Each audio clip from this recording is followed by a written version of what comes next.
What if I told you that most people who think they are investing are actually gambling?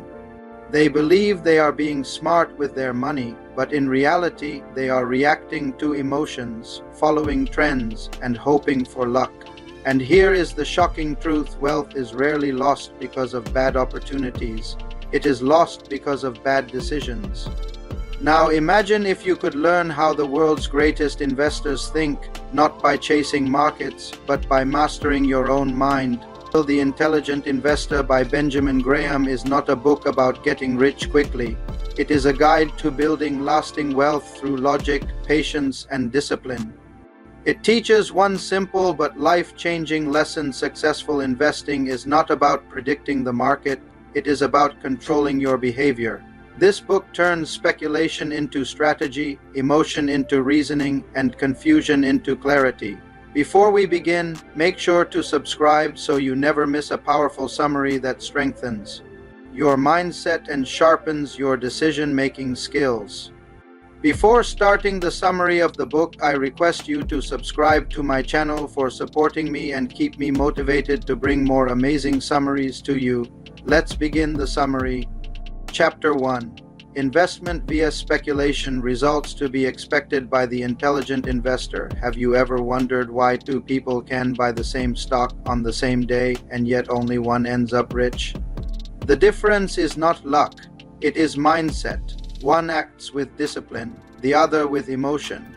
One invests, the other speculates. And Benjamin Graham begins by separating these two worlds with absolute clarity. Graham explains that an investor is someone who focuses on the safety of their capital and an adequate return. They study, analyze, and understand what they are buying. A speculator, on the other hand, is driven by excitement. They chase trends, rumors, and the latest hot stock, hoping to get rich fast. The intelligent investor, according to Graham, is calm, patient, and rational. They do not rely on predictions, because no one truly knows what the market will do tomorrow. Instead, they build a margin of safety, buying quality assets below their true value and holding them long enough for their worth to be recognized. He warns us that markets are emotional machines. They swing from fear to greed, but in those wild swings, the intelligent investor finds opportunity. So how can you remain calm when everyone around you is losing their mind? The answer begins with understanding a force that silently destroys even the smartest investors: inflation. That is what Graham reveals next. Chapter 2. The Investor and Inflation. Imagine you are saving money diligently, believing your future is secure. But one morning, you realize your money buys less than it did yesterday. No crisis, no theft, no mistake, only inflation. It is invisible, but it quietly eats away at everything you have built. Graham explains that inflation is not just an economic concept. It is the most consistent threat to every investor's long-term success. When prices rise, the real value of your money falls. That means the cash you hold today loses power over time. He warns against keeping all your wealth in fixed income assets like bonds, which may appear safe but lose real value as inflation grows. Instead, he encourages diversification, mixing defensive assets with equity ownership. Stocks, over the long run, act as a protection against inflation because businesses can raise prices and grow earnings. But Graham reminds us that protection does not mean perfection. No investment is fully safe. The goal is balance, creating a portfolio that survives different economic climates. If inflation constantly attacks your wealth, how can you defend it while avoiding unnecessary risk? To answer that, Graham takes us on a journey through history itself, a century of stock market behavior. Chapter 3. A century of stock market history: the level of stock prices in early 1972. What if you could look back 100 years and see every market rise, crash, and recovery? Would it change how you view your investments today? Graham believed that understanding the past is the surest way to make intelligent choices in the future.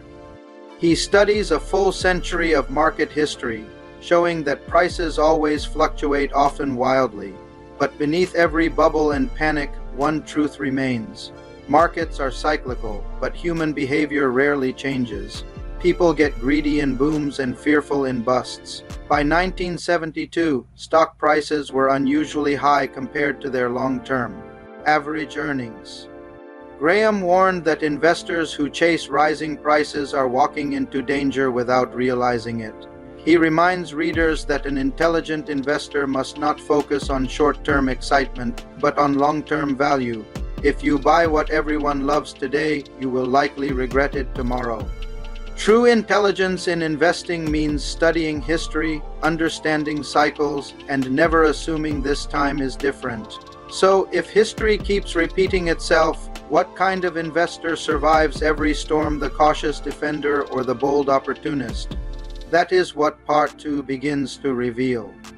Part 2, Chapter 4, General Portfolio Policy, the Defensive Investor. What if your goal is not to beat the market, but to protect yourself from it? Many investors lose because they chase big returns, but the intelligent investor asks a different question: how can I earn steady returns without losing sleep? Benjamin Graham introduces two types of investors, the defensive and the enterprising.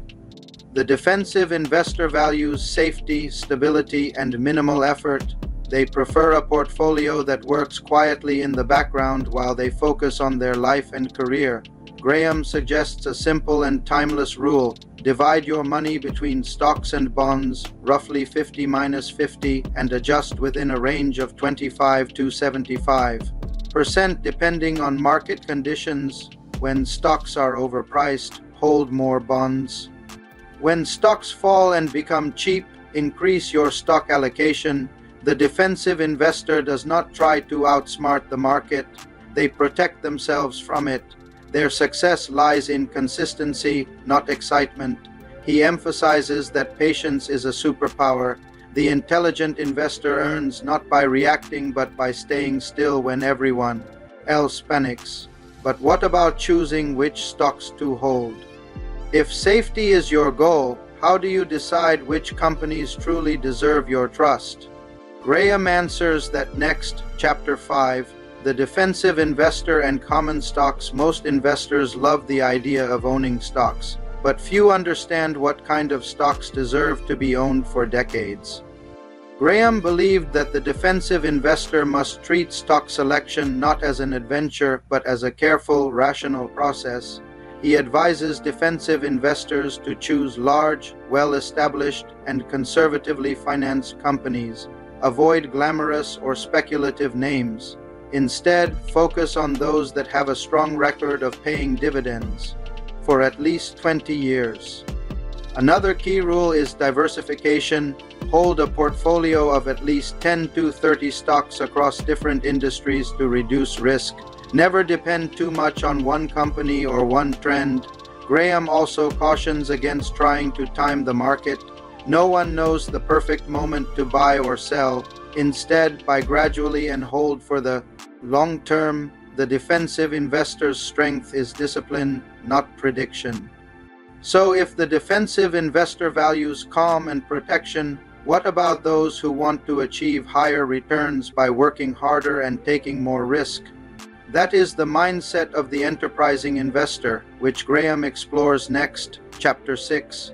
Portfolio Policy for the Enterprising Investor. Negative approach. The enterprising investor is the explorer of the financial world. They are willing to put in time, effort, and analysis to earn better returns than average. But Graham warns that the first step to success is knowing what not to do. In this chapter, he outlines the negative approach, or what the enterprising investor must avoid. Do not invest in new or unproven companies. Do not chase hot industries or high-growth stocks promoted in the media. Avoid IPOs unless you fully understand their business and valuation. He reminds us that Wall Street often sells excitement, not wisdom. An enterprising investor must learn to ignore hype and focus on evidence. Avoid overtrading, speculative tips, and complex financial instruments. Real success comes not from doing more, but from avoiding costly mistakes.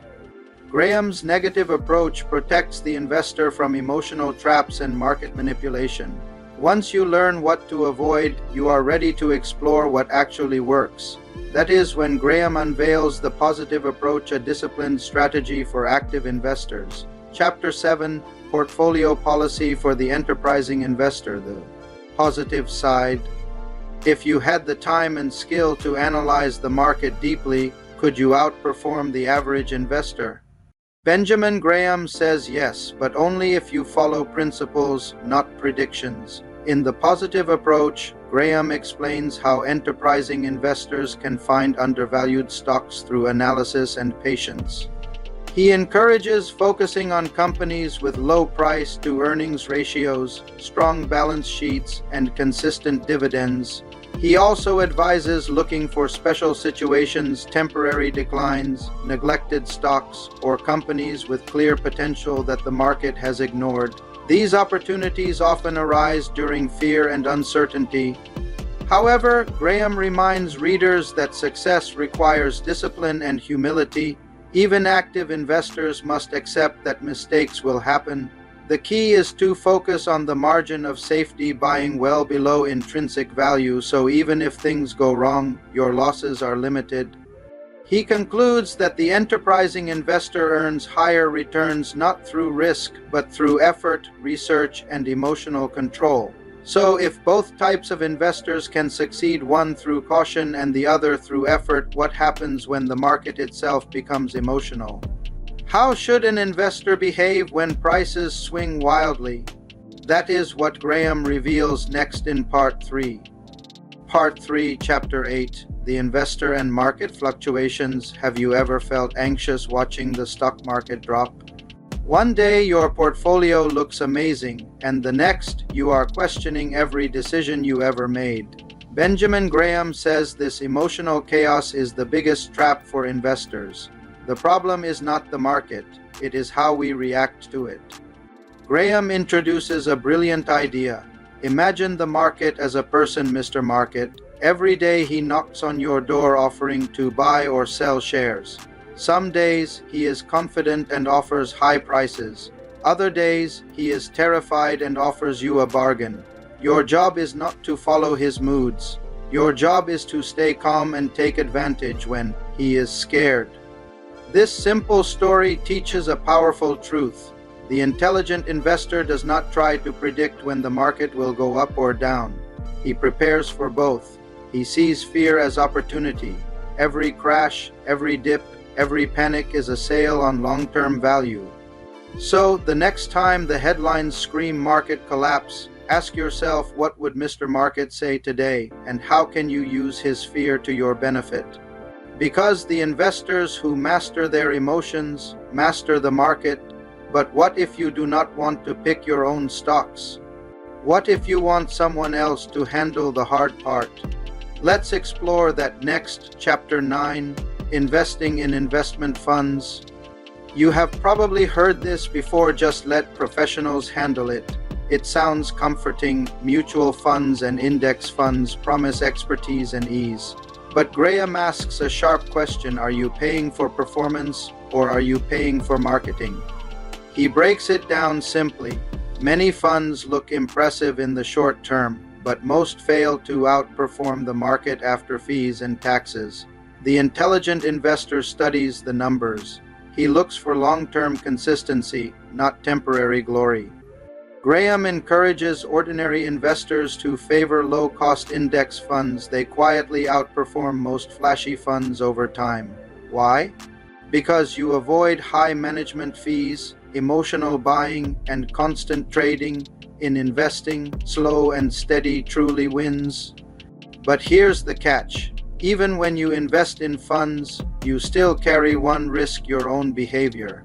If you panic when markets fall or get greedy when they rise, no fund can protect you. So, how do you protect yourself? Graham gives the answer in the next chapter. It is not about strategy, it is about the people who influence you. Chapter 10, The Investor and His Advisors. Let us be honest. Everyone wants advice when it comes to money. But how do you know who to trust?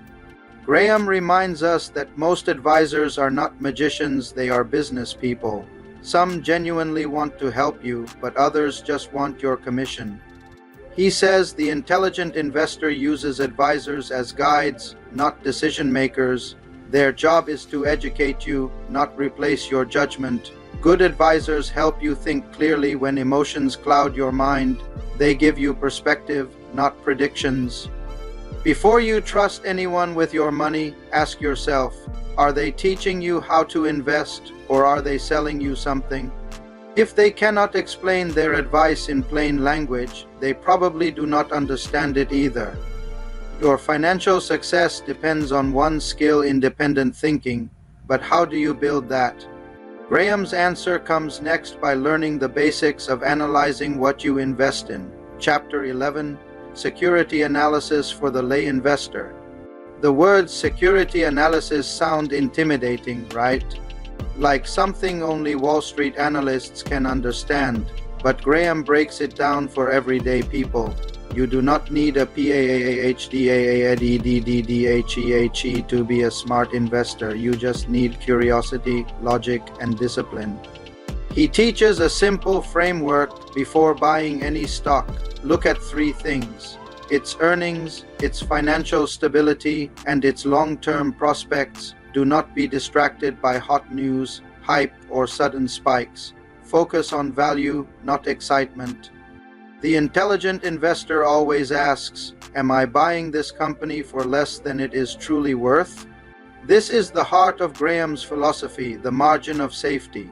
It means you invest only when the price is low enough that even if something goes wrong, you are still protected. It is not about chasing the next big thing.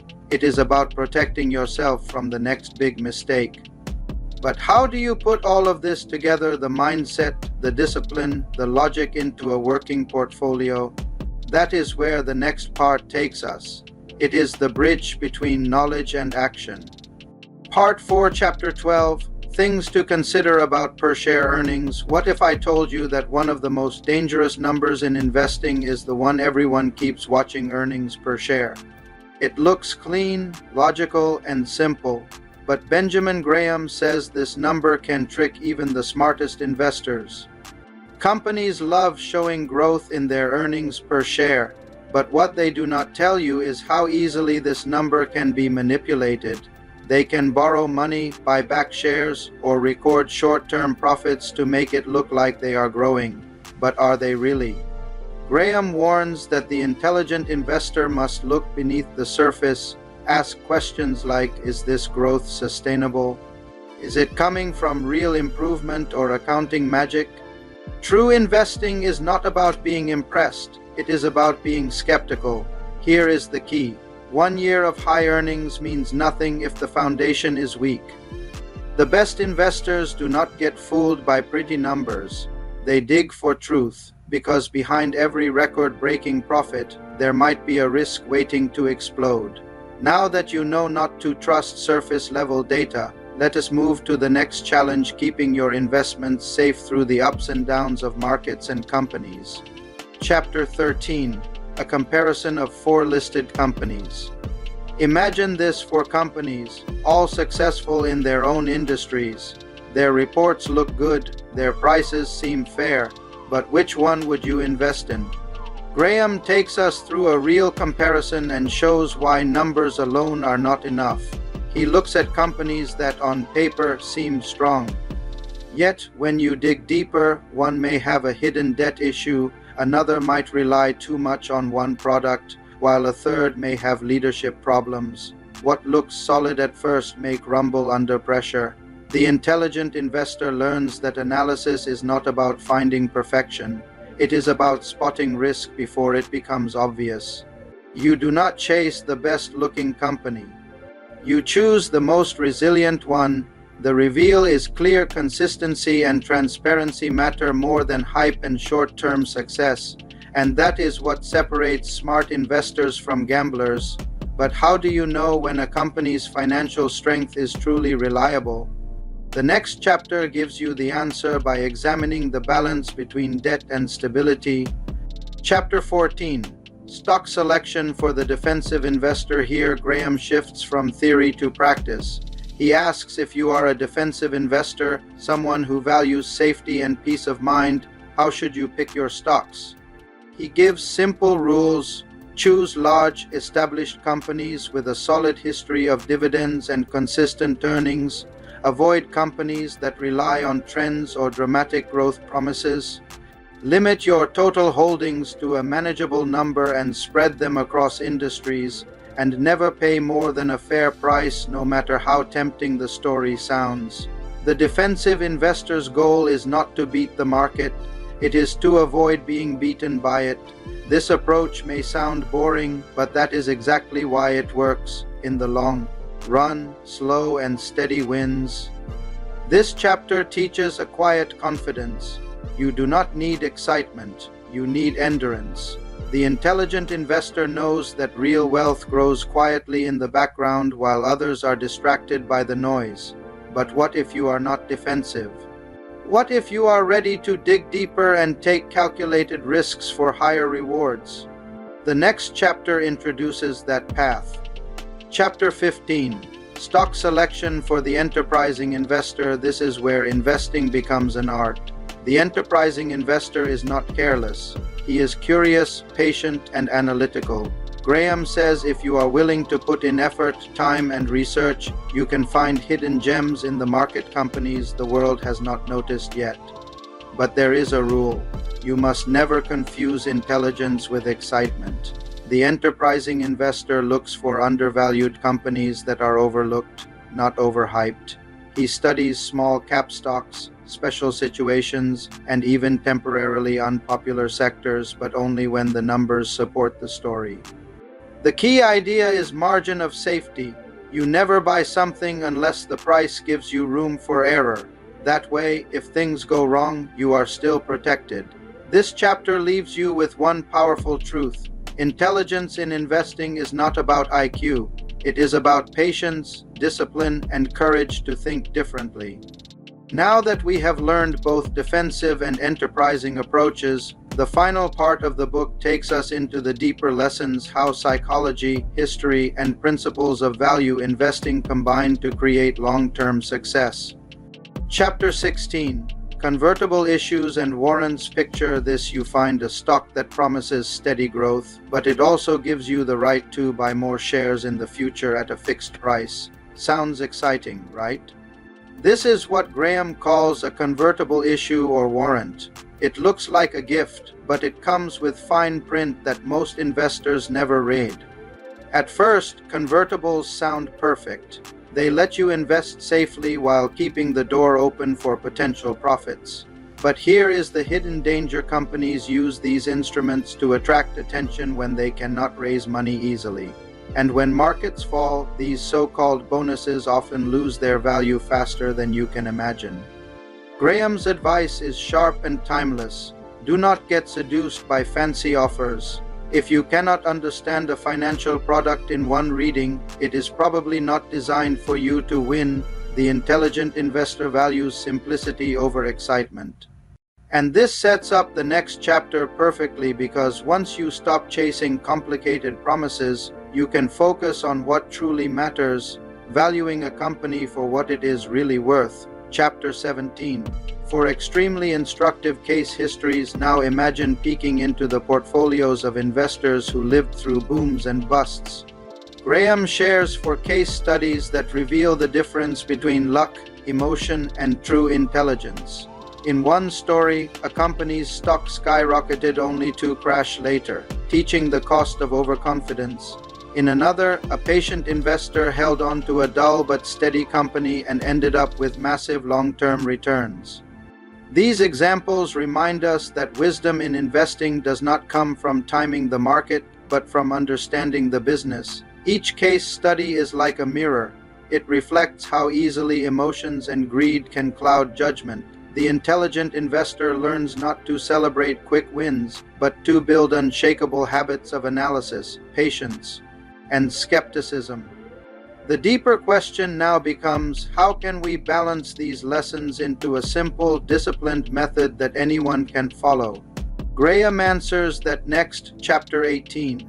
A comparison of 8 pairs of companies. In this chapter, Graham performs a fascinating experiment. He compares 8 pairs of companies that look similar on the surface, same industry, same market, but produce very different results. Why? Because one company is built on value and the other on illusion. Through careful comparison, he shows that hype, headlines, and fashion often fool investors. The truth lies in fundamentals: earnings, stability, honest leadership, and consistent dividends. The difference between success and failure is not luck, but discipline. This chapter quietly exposes how short-term thinking destroys long-term results. The wise investor learns to see beyond the noise. What matters is not what everyone believes today, but what will still make sense 10 years from now. And this idea leads directly to the principle that defines Graham's philosophy: the margin of safety. Chapter 19. Shareholders and Management's Dividend Policy. If you own a part of a company, you are not just a bystander, you are a partner. Yet most investors forget that. Graham reminds us that intelligent investors must act like owners, not spectators. Dividends are the bridge between a company and its shareholders. But when managements stop paying dividends to reinvest, ask why. Is it truly for growth or to cover poor decisions? A company's respect for shareholders often shows through its dividend policy. The real insight here is about trust. The intelligent investor studies not only numbers but behavior, how management communicates, how transparent they are, and how they treat shareholders. Money follows integrity, always. This sets the stage for the book's final and most practical chapter: how to protect yourself when you are surrounded by uncertainty. Chapter 20. Margin of safety as the central concept of investment. This is the heart of the entire book, the idea that separates investors from speculators. The margin of safety means never betting your future on being right. It means leaving enough room for error so that even if the world surprises you, you still stand strong. When you buy a stock at a price far below its true value, you are building a wall of protection between yourself and the unknown. It is not about guessing the future, it is about preparing for it. This one principle turns fear into power. Graham ends with a powerful truth. Intelligence in investing is not about brilliance. It is about self-control. The calm investor always wins over the clever but emotional one. If you apply this mindset, every financial decision you make will come from wisdom, not impulse. That is how you become not just a better investor, but a stronger human being. Final thoughts. Benjamin Graham S. The Intelligent Investor is not a guide to wealth, it is a guide to maturity. It teaches patience in a world addicted to speed, and clarity in a market driven by noise. Every principle in this book echoes one timeless message: protect yourself first. Think long term and let your emotions serve you, not control you. If this summary inspired you, like and subscribe now and continue your journey toward mastering the psychology of money, because the true investment that multiplies everything else is the investment in your mind.